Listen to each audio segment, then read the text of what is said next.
Hello students, आज हम acid के बारे में स्टडी करेंगे। लास्ट क्लास में हमने इंडिकेटर के बारे में सीखा। आज हम पढ़ेंगे व्हाट आर एसिड्स। एसिड किसको कहते हैं? तो बच्चों, एसिड जो शब्द है वो लैटिन में एसिडस वर्ड से बना है। लैटिन में एक वर्ड है एसिडस, इसी से बना है एसिड, जिसका मतलब होता है सोर।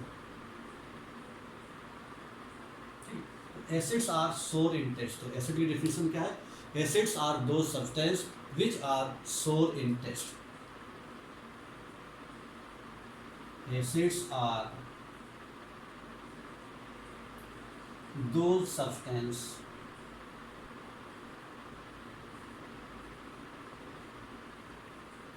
which are sour in taste, which are sour in taste। Acid वो सब्सटेंस होते हैं जो स्वाद में खट्टे होते हैं, जैसे lemon juice, orange juice, vinegar, tamarind, ठीक, ऑल आर एसिडस सब्सटेंस। वो सारे एसिडस सब्सटेंस हैं, उन सब में एसिड प्रेजेंट होता है। ठीक है, तो एसिड वो सब्सटेंस होते हैं जो स्वाद में खट्टे होते हैं। ऐसे सब्सटेंस को हम एसिड कहते हैं। अब बच्चों, जो एसिड है, एसिड शब्द जब हम सुनते हैं, एसिड को हम हिंदी में तेजाब कहते हैं। जब हम एसिड के बारे में सुनते हैं तो हमारे दिमाग में बातें आती हैं कि एसिड के बारे में बहुत सारी निगेटिव फीलिंग्स आती है कि एसिड बहुत ख़राब होते हैं। ठीक है, लेकिन बच्चों ऐसा नहीं है। बहुत सारे एसिड अच्छे भी हैं जो हमारे लिए हेल्पफुल हैं, जिनको हम पसंद करते हैं। ठीक है, इसका मतलब ये हुआ कि एसिड सारे खराब नहीं होते, कुछ एसिड अच्छे भी होते हैं। तो कौन से अच्छे एसिड्स हैं, कौन से खराब एसिड्स हैं, इनके बारे में हम पढ़ेंगे कि एसिड्स जनरली दो प्रकार के होते हैं। एक एसिड्स का जो टाइप है, टाइप्स ऑफ एसिड्स में जो क्लासिफिकेशन अगर हम करें तो एक एसिड्स होते हैं जिनको हम बोलते हैं नेचुरल एसिड्स। Natural acids. और दूसरा है मिनरल एसिड्स। मिनरल एसिड्स एक नेचुरल एसिड्स हैं, या इन्हीं को बोलते हैं हम लोग ऑर्गेनिक एसिड्स। Organic acids. और ये वाले जो एसिड्स होते हैं इनको हम कहते हैं इनऑर्गेनिक एसिड्स।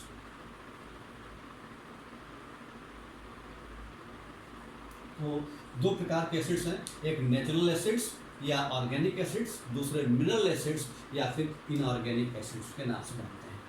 तो ये जो नेचुरल एसिड्स हैं या ऑर्गेनिक एसिड्स हैं, ये क्या होते हैं? तो जो नेचुरल एसिड्स हैं, नेचुरल एसिड्स वो एसिड्स होते हैं जो आपके प्लांट्स या एनिमल्स में प्रेजेंट रहते हैं। ऐसे एसिड्स को हम लोग नेचुरल एसिड्स कहते हैं, जो प्लांट्स और एनिमल्स में प्रेजेंट रहते हैं। जैसे आपका लेमन का एक प्लांट होता है, उसमें आपका एक प्रेजेंट रहता है एसिड्स। ठीक है, उसके बाद में विनेगर भी आपका एक प्रकार का नेचुरल एसिड्स है। उसके बाद में आपका टेमरिंड, उसमें जो एसिड है वो भी आपका नेचुरल एसिड्स है। उसके बाद में जो कर्ड, वो भी आपका, उसमें आपका लैक्टिक एसिड होता है, वो भी आपका नेचुरल एसिड्स है। तो इस तरह से हम क्या देखते हैं कि जो नेचुरल एसिड्स वो एसिड्स होते हैं जो आपके प्लांट्स और एनिमल्स में प्रेजेंट रहते हैं। ऐसे ही फार्मिक एसिड्स वो आपका एंटिस्टिंग में होता है, वो भी आपका एक प्रकार का नेचुरल एसिड्स है। तो नेचुरल एसिड्स वो एसिड्स होते हैं जो प्लांट्स और एनिमल्स में प्रेजेंट रहते हैं, उनको बोलते हैं नेचुरल एसिड्स या ऑर्गेनिक एसिड्स।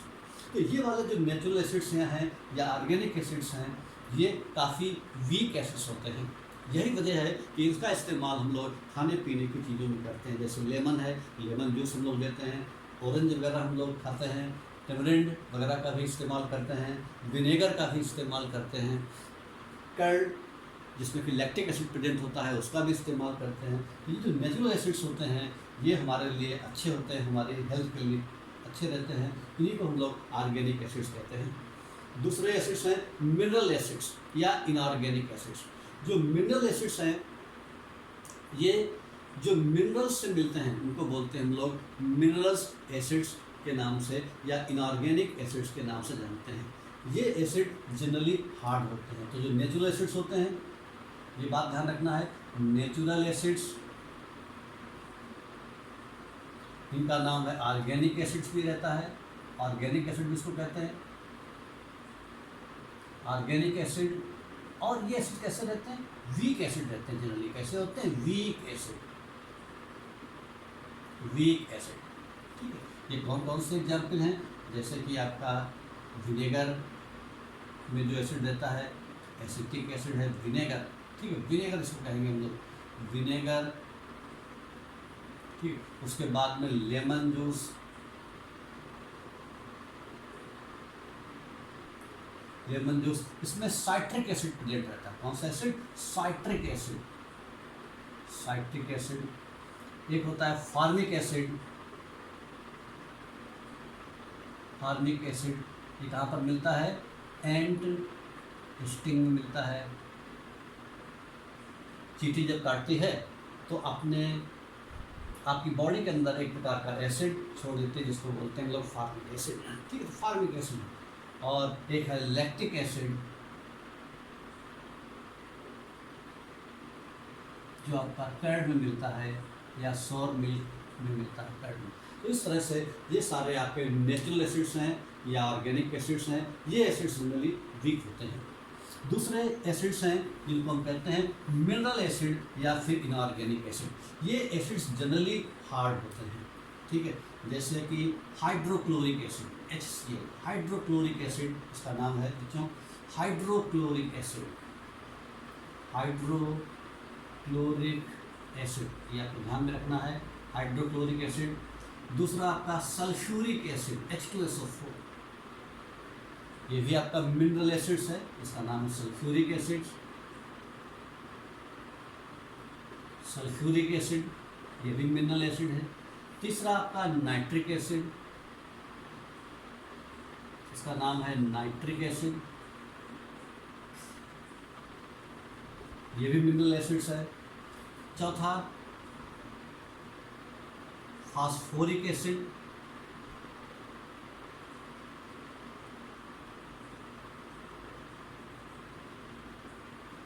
ये भी मिनरल एसिड्स है। ठीक है, उसके बाद में HClO4, इसका नाम है परक्लोरिक एसिड, परक्लोरिक एसिड, ये भी आपका मिनरल एसिड्स होता है। तो जो मिनरल एसिड्स हैं वो जनरली कैसे रहते हैं? स्ट्रॉन्ग। तो मिनरल एसिड स्ट्रॉन्ग होते हैं और जो नेचुरल एसिड्स होते हैं वो वीक एसिड्स होते हैं। तो आपको ध्यान रखना है कि अगर हम एसिड की स्ट्रेंथ की बात करें तो एसिड की स्ट्रेंथ के हिसाब से भी हम एसिड को दो प्रकार से क्लासीफाई कर सकते हैं, वीक एसिड और स्ट्रॉन्ग एसिड में। कुछ एसिड्स वीक होते हैं और कुछ एसिड स्ट्रॉन्ग होते हैं। जो वीक एसिड्स होते हैं उन्हीं को हम नेचुरल एसिड्स या ऑर्गेनिक एसिड के नाम से जानते हैं, और जो स्ट्रॉन्ग एसिड्स हैं उनको अपन मिनरल एसिड्स या फिर इनऑर्गेनिक एसिड्स के नाम से जानते हैं। लेकिन एक एक्सेप्शन भी है कि mineral acid, carbonic acid, carbonic acid एक ऐसा एसिड है जो मिनरल एसिड होने के बाद भी वीक एसिड की कैटेगरी में आता है। ध्यान रखना है कि H2CO3, H2CO3 इसको बोलते हैं कार्बोनिक एसिड। ये एक प्रकार का वीक एसिड है, लेकिन ये वीक एसिड है और वीक एसिड होने के बाद भी एक ऐसा एसिड है मिनरल। जबकि हमने पहले पढ़ा था कि जितने जो वीक एसिड्स होते हैं वो ऑर्गेनिक एसिड्स होते हैं, लेकिन कार्बोनिक एसिड, इसका नाम है कार्बोनिक एसिड्स, कार्बोनिक एसिड। तो कार्बोनिक एसिड बच्चों ये आपका मिनरल एसिड होने के बाद भी वीक एसिड की कैटेगरी में आता है। तो इस तरीके से हम देख सकते हैं कि एसिड्स आपके नेचुरल एसिड्स और दूसरा आपका मिनरल एसिड्स या मिनरल एसिड्स और एक आपका नेचुरल एसिड्स। जो नेचुरल एसिड्स हैं वो आपके जनरली वीक होते हैं और जो आपके एसिड्स मिनरल एसिड्स हैं वो स्ट्रांग होते हैं, जबकि जो नेचुरल एसिड्स हैं वो जनरली कैसे होते हैं? वीक। आपको ध्यान रखना है कि जो नेचुरल एसिड्स हैं वो वीक हैं, जो मिनरल एसिड्स होते हैं वो स्ट्रांग होते हैं। लेकिन कार्बोनिक एसिड एक ऐसा वीक एसिड है जो कि मिनरल एसिड को बिलोंग करता है। तो इस तरह से बच्चों एसिड के बारे में हमने कुछ बातें सीखी। उसके बाद में एसिड्स, डाइल्यूट और कंसंट्रेट, ठीक है। कंसंट्रेट एसिड क्या होता है और डाइल्यूट एसिड क्या होता है। कंसंट्रेट और डाइल्यूट, ये दो शब्द और सीखिए। तो कंसंट्रेट एसिड का मतलब होता है कि गाढ़ा, कंसंट्रेशन का मतलब गाढ़ा, यानी ऐसे एसिड्स जिसमें वाटर का मिनिमम अमाउंट प्रेजेंट होता है, ऐसे एसिड को अपन कंसंट्रेट एसिड कहते हैं। और ये एसिड्स जो है ये ज़्यादा हार्ड होते हैं, ठीक है, डेंजरस होते हैं। जबकि जो डाइल्यूट एसिड होते हैं, डाइल्यूट एसिड, इसमें वाटर का अमाउंट इनके कंपेरिजन में ज़्यादा प्रेजेंट रहता है, इससे इसको बोलते हैं हम लोग डाइल्यूट एसिड। जब कभी आप लैब में जाएंगे देखेंगे वहाँ पर जो बॉटल्स रखी रहती है कांच की, वहाँ पर उनके ऊपर नेम प्लेट लिखी रहती है, उसमें लिखा रहता है कंसंट्रेट HCl या डाइल्यूट HCl। तो कंसंट्रेट HCl का मतलब ये हुआ कि कंसंट्रेट एसिड है, और डाइल्यूट HCl का मतलब वो डाइल्यूटेड फॉर्म में है, यानी इसमें जो वाटर का अमाउंट कम है और इसमें वाटर का अमाउंट इसके कंपेरिजन में ज़्यादा है। हम कंसंट्रेट एसिड में वाटर मिला करके उसको डाइल्यूट में कन्वर्ट कर सकते हैं, यानी diluting of acid. Diluting of acid का मतलब कंसंट्रेट एसिड में हम वाटर मिलाते हैं और वाटर को मिलाने के बाद वो कंसंट्रेट एसिड डाइल्यूट एसिड में कन्वर्ट हो जाता है। बच्चों जो एसिड को जो हम डाइल्यूट करते हैं तो उसमें हम पानी मिलाते हैं। पानी मिलाने का भी एक तरीका होता है। पानी कैसे मिलाते हैं, हम एसिड में पानी मिलाएं या पानी में एसिड मिलाएं। तो बच्चों आपको लगता होगा कि दोनों एक ही बात है, चाहे एसिड को हम वाटर में मिलाएं या वाटर को एसिड में मिलाएं, लेकिन ऐसा नहीं है। जब कभी हमको किसी कंसंट्रेट एसिड को डाइल्यूट करना होता है तो पहले क्या करते हैं हम लोग, वाटर में एसिड मिलाते हैं। पहले हम वाटर ले लेते हैं और वाटर में थोड़ा थोड़ा एसिड डालते हैं और उसके बाद में उसको हम स्टीयर करते रहते हैं, जिससे कि आपका हीट इवॉल्व हो जाए। फिर थोड़ा सा और एसिड मिलाया, फिर उसको स्टीयर करते हैं। लेकिन अगर हमने एसिड में अगर हमने वाटर मिला दिया तो ये रिएक्शन एक्सोथर्मिक रिएक्शन होता है। आपने पढ़ा होगा दो प्रकार के रिएक्शन होते हैं, एक होते हैं एक्सोथर्मिक रिएक्शन और एक होते हैं एंडोथर्मिक रिएक्शन। एक्सोथर्मिक रिएक्शंस वो होते हैं जो हीट इवॉल्व करते हैं, जिनमें हीट इवॉल्व होती है, ऐसे रिएक्शन को बोलते हैं हम लोग एक्सोथर्मिक रिएक्शन। कौन सा रिएक्शन, एक्सोथर्मिक। एक्सोथर्मिक रिएक्शन होते हैं जो हीट इवॉल्व करते हैं। और दूसरे होते हैं आपके एंडोथर्मिक रिएक्शन। एंडोथर्मिक रिएक्शन वो होते हैं जिसमें हीट एब्जॉर्ब होती है। तो एक्सोथर्मिक रिएक्शन में हीट इवॉल्व होती है। तो जब हम एसिड में वाटर मिलाते हैं या वाटर में एसिड मिलाते हैं तो हीट इवॉल्व होती है। जब हम वाटर में एसिड मिलाते हैं तब भी हीट इवॉल्व होती है, लेकिन तब हीट इवॉल्व होने वाली वैल्यू कम होती है क्योंकि हमारे पास वाटर ज़्यादा होता है, हम उसमें से थोड़ा सा एसिड मिला रहे हैं। लेकिन जब हम एसिड में ही वाटर मिलाते हैं तो बहुत तेज़ी के साथ रिएक्शन होता है और वायलेंटली रिएक्शन होता है, और हो सकता है कि एसिड छटक करके हमारे कपड़े में पड़ जाए या हमारी आँख में पड़ जाए। तो हमेशा लैब में इस बात का ध्यान रखेंगे बच्चों, जब कभी भी आपको एसिड और वाटर मिलाना हो तो हमेशा क्या करेंगे, एसिड और वाटर मिलाने के लिए हम हमेशा वाटर में ही एसिड को मिलाएंगे, एसिड में वाटर नहीं मिलाएंगे।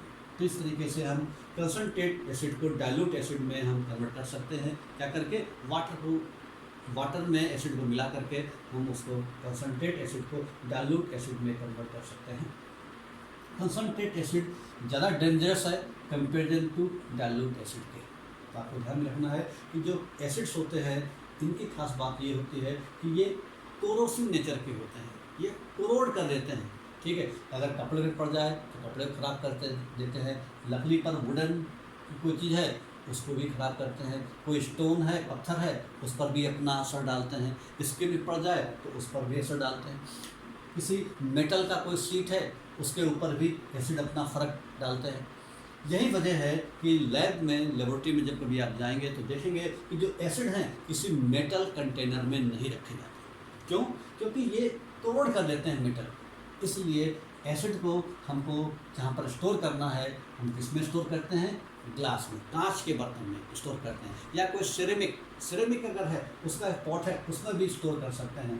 तो हमको एसिड को स्टोर करने के लिए सिरेमिक का कोई वेसल हो या फिर कोई ग्लास वेसल हो उसमें हम स्टोर करते हैं। अदरवाइज ये कोई अगर आपका स्टोन है या कोई वुडन बॉक्स है या कोई आपका मेटल कंटेनर है, इसको ये करोड कर देते हैं ऐसे। तो बच्चों, तो दो प्रकार के एसिड हमने जाने, एक डाइल्यूट एसिड और एक कंसंट्रेट एसिड। अब हम एसिड के बारे में पढ़ेंगे। एसिड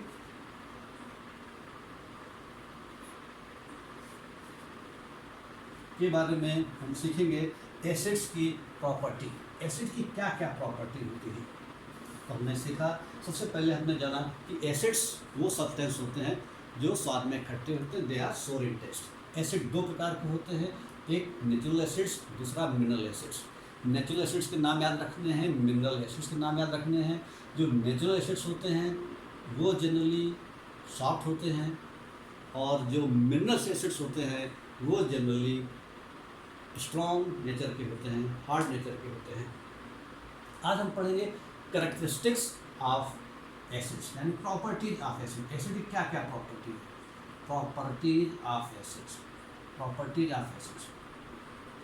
तो पहला प्रॉपर्टी एसिड्स क्या है, पहला प्रॉपर्टी तो यही है जो एसिड की डेफिनेशन है, दे आर सोर इन टेस्ट, दे आर सोर इन test.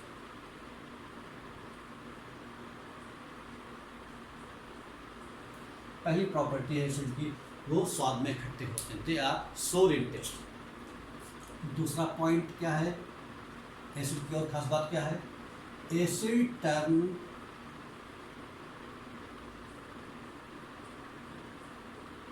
Blue litmus paper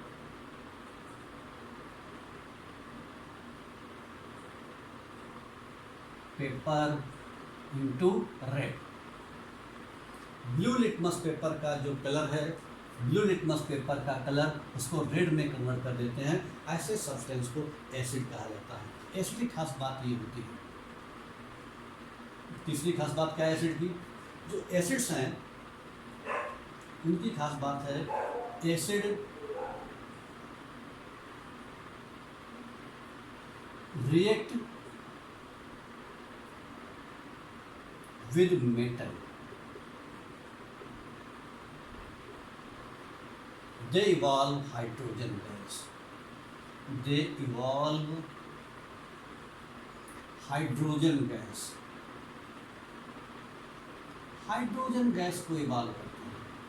clear, acid react with metal, they evolve hydrogen gas. Acid की खास बात ये होती है कि वो मेटल के साथ रिएक्शन करते हैं और हाइड्रोजन गैस को इवॉल्व करते हैं। ठीक है, जनरली जो हाईली रिएक्टिव मेटल है वो रिएक्ट करेंगे एसिड के साथ और हाइड्रोजन गैस को इवॉल्व करते हैं, जैसे Zn प्लस H2SO4, जिंक का रिएक्शन, जिंक के ग्रेनुअल्स को अगर हम H2SO4 के साथ रिएक्शन कराएं, डाइल्यूट H2SO4 के साथ, तब क्या हो जाएगा, आपका बनेगा जिंक सल्फेट और हाइड्रोजन गैस। तो ये रिएक्शन है। इसी तरह से अगर हम कराएंगे मैग्नीशियम नाम का रिएक्शन, अगर हम हाइड्रोक्लोरिक के साथ कराएंगे, ये आपका मेटल है, ये आपका एसिड है, तो कंपाउंड बन जाएगा मैग्नीशियम क्लोराइड और हाइड्रोजन गैस। ठीक है, रिएक्शन को बैलेंस करने के लिए यहाँ पर हम 2 लगा देंगे। तो आपको ध्यान रखना है कि acid react with metal, they evolve hydrogen gas, hydrogen gas evolve करते हैं और सॉल्ट बनाते हैं। तो ये भी एसिड की एक खास बात थी, ये भी एक एसिड की केमिकल प्रॉपर्टी है। उसके बाद में अगला प्रॉपर्टी है एसिड्स की, next fourth one, acid react with base, acid react with base, they form salt and water, salt और वाटर फॉर्म करते हैं। एसिड का रिएक्शन जब बेस के साथ होगा तो क्या बनेगा बच्चों, सॉल्ट बनेगा और वाटर बनेगा। जैसे एग्जाम्पल के लिए एसिड है HCl और बेस अगर ले लें हम सोडियम हाइड्रोक्साइड, तो क्या बनना चाहिए, सॉल्ट और वाटर। तो वाटर का फार्मूला H2O, तो H2O कहाँ से बना, यहाँ से H और ये OH दोनों मिलकर के वाटर बन गए, तो सॉल्ट क्या बन जाएगा, Na और Cl, यानी सॉल्ट का नाम क्या हो गया, NaCl। इस तरह से हमारा ये फार्मूला हो गया, acid react with base, they form salt and water. ठीक है, अगर हम कोई दूसरा एसिड ले लें, यहाँ पर Cl की जगह और बेस भी दूसरा ले लें तो भी कोई फ़र्क नहीं, हमारा बनेगा साल्ट बनेगा और साथ में वाटर फॉर्म होगा। ठीक है, तो साल्ट और वाटर बनेगा। अब कि हमने एसिड ले लिया H2SO4 सल्फ्यूरिक एसिड, और यहाँ पर बेस ले लिया पोटेशियम हाइड्रोक्साइड, तब भी यही फार्मूला अप्लाई हो रहा है। एसिड है और बेस OH है पोटेशियम हाइड्रोक्साइड, इसके साथ बनेगा साल्ट और वाटर। यहाँ पर 2H हैं, यहाँ पर 2 OH लेने पड़ेंगे, तभी यहाँ पर 2H2O बन पाएगा, और यहाँ पर जो फार्मूला बन गया साल्ट, इसका नाम है K2SO4 यानी पोटेशियम सल्फेट। ठीक है, ऐसे ही हम और भी बहुत सारे एसिड ले सकते हैं। हमने लिया कि एसिड्स HNO3 और बेस ले लिया कैल्शियम हाइड्रोक्साइड, तब भी क्या बनेगा, यहाँ पर 2 OH हैं तो यहाँ पर 2 लगाना पड़ेगा, ये 2H और ये 2OH मिल करके बना लिया इन्होंने 2H2O, और यहाँ पर CaNO3 का होल ट्वाइस, इसको बोलते हैं कैल्शियम नाइट्रेट। तो इसका मतलब ये है बच्चों कि when acid react with base it form salt and water. तो ये चौथी प्रॉपर्टी थी एसिड्स की। एसिड्स की अगली प्रॉपर्टी है acid react with metal oxide. Metal oxide, acid का रिएक्शन मेटल ऑक्साइड के साथ होगा। जैसे एसिड है HCl और मेटल ऑक्साइड है कैल्शियम ऑक्साइड, तो यहाँ पर क्या बनेगा, सॉल्ट और वाटर फॉर्म होगा। क्या बनेगा बच्चों, सॉल्ट बनेगा और वाटर बनेगा, सॉल्ट और वाटर बनेगा। जैसे यहाँ पर कैल्शियम ऑक्साइड, यहाँ पर H है और वाटर बनने के लिए H2O, हाइड्रोजन के 2 एटम होना चाहिए क्योंकि वाटर का फार्मूला H2O होता है, इसलिए यहाँ पर 2 लगाएंगे, यहाँ से बन जाएगा CaCl2, कैल्शियम क्लोराइड और H2। ठीक है, तो इस तरह से एसिड मेटल ऑक्साइड के साथ रिएक्शन करते हैं तो बनाते हैं सॉल्ट और वाटर। अगर हम मेटल ऑक्साइड की जगह अगर हम मेटल हाइड्रोक्साइड ले लें, एसिड प्लस मेटल हाइड्रोक्साइड, तब भी यहाँ पर बनेगा साल्ट और वाटर, साल्ट और वाटर फॉर्म होगा। यहाँ पर अगर हमने एसिड का रिएक्शन मेटल हाइड्रोक्साइड के साथ कराया, तो एसिड का रिएक्शन अगर हम मेटल हाइड्रोक्साइड के साथ कराएंगे, ये देखिए यहाँ पर एसिड ये है, मेटल हाइड्रोक्साइड ये है, और हमारा बना साल्ट और वाटर। तो इस तरीके से आपका फिफ्थ प्रॉपर्टी ये है, एसिड का रिएक्शन जब मेटल ऑक्साइड या मेटल हाइड्रोक्साइड के साथ होता है तो सॉल्ट और वाटर फॉर्म होता है। बच्चों, ये एसिड की हम प्रॉपर्टी के बारे में स्टडी कर रहे हैं। एसिड की और प्रॉपर्टी है,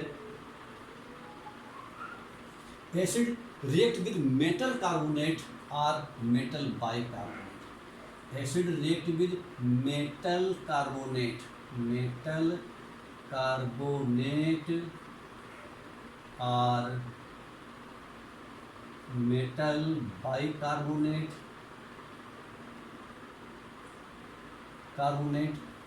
they form salt plus water plus carbon dioxide,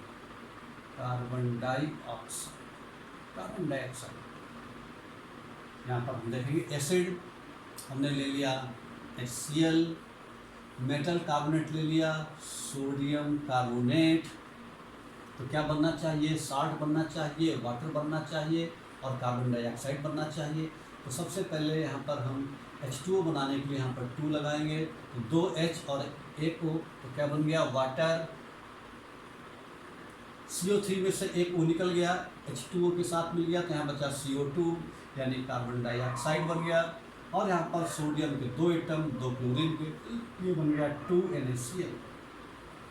तो इस तरीके से जब कभी एसिड का रिएक्शन मेटल कार्बोनेट या मेटल बाइकार्बोनेट के साथ होता है तो साल्ट, वाटर और कार्बन डाइऑक्साइड बनता है। दूसरा एग्जाम्पल हम लेते हैं कि हमने H2SO4 लिया और यहाँ पर ले लिया हमने सोडियम बाइकार्बोनेट। सोडियम बाइकार्बोनेट, आपको पता है 2 कार्बोनेट होते हैं, एक सोडियम कार्बोनेट और एक सोडियम बाइकार्बोनेट। सोडियम बाइकार्बोनेट को हम लोग बोलते हैं बेकिंग सोडा, खाने वाला सोडा। इसका इस्तेमाल आपका केक और पेस्ट्री बनाने में इस्तेमाल होता है, इसको बोलते हैं बेकिंग सोडा। दूसरा है Na2CO3 इसको बोलते हैं सोडियम कार्बोनेट, इसको बोलते हैं वॉशिंग सोडा। तो ये वाला वॉशिंग सोडा है बच्चों, और ये वाला है बेकिंग सोडा। इसका नाम है सोडियम बाइकार्बोनेट या सोडियम हाइड्रोजन कार्बोनेट, इसका नाम केवल है सोडियम कार्बोनेट। जब एसिड का रिएक्शन सोडियम बाइकार्बोनेट के साथ होगा तब भी आपका यही चीज़ बनेगा, साल्ट, वाटर और कार्बन डाइऑक्साइड। वाटर तो बनेगा ही बनेगा, कार्बन डाइऑक्साइड भी वही बनेगा, इन दोनों का फार्मूला तो सेम ही रहेगा। बस चेंज क्या होगा, जो साल्ट है वो आपका एसिड और बेस के अकॉर्डिंग बदलता रहेगा। जैसे यहाँ पर हमने एसिड लिया है H2SO4, यहाँ पर लिया था HCl, यहाँ पर बना था सोडियम क्लोराइड, जबकि यहाँ पर क्या बनेगा, यहाँ पर बनेगा आपका साल्ट बदल जाएगा पहले वाले कंपेरिजन में, क्योंकि यहाँ पर एसिड अलग इस्तेमाल हुआ है। यहाँ पर जो कंपाउंड बनेगा वो क्या बनेगा, कार्बन डाइऑक्साइड बनेगा, CO2 बन गया, और क्या बन गया, H2O बन गया,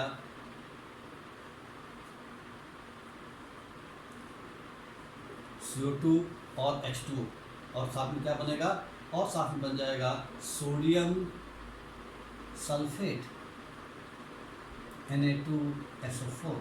तो इस तरीके से इसको बैलेंस करेंगे, तो यहाँ पर 2 लगा देंगे, तो 2 लगा देंगे तो ये बन जाएगा Na2SO4, H के 2 एटम इधर, 2 एटम इधर, तो ये आपका बन जाएगा 2H2O, और यहाँ पर बन जाएगा 2CO। रिएक्शन बैलेंस हो।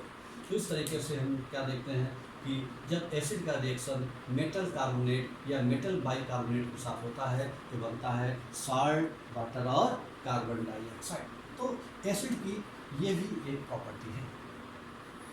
इसके बाद में अगली एसिड की प्रॉपर्टी है acid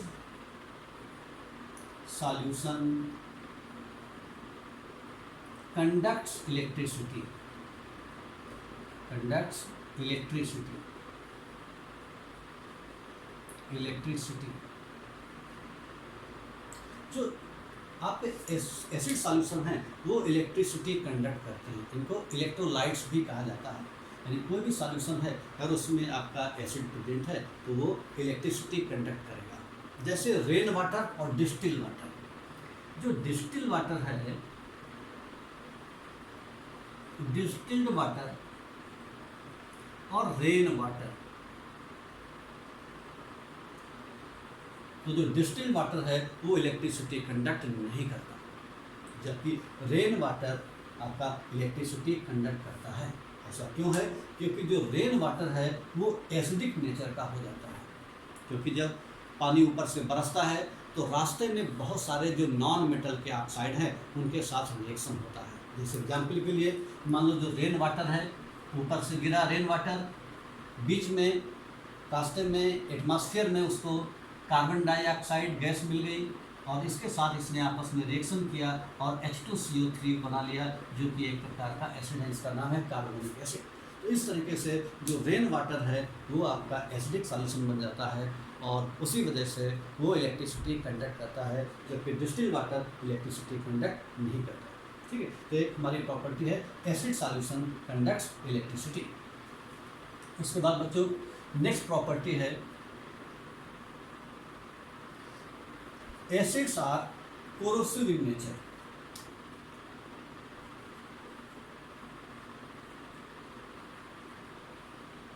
acids are corrosive in nature,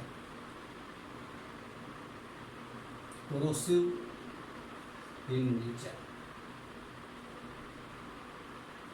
acids corrosive nature के होते हैं। एसिड कैसे होते हैं, कोरोसिव नेचर के होते हैं।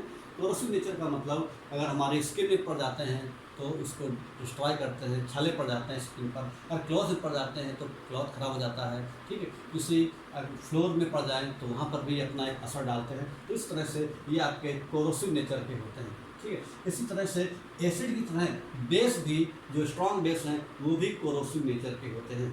ठीक है, तो बच्चों ये आपकी प्रॉपर्टी थी एसिड्स की। तो एसिड्स की इतनी सारी प्रॉपर्टी ये आपको याद रखना है कि एसिड कौन कौन सी प्रॉपर्टी होती है।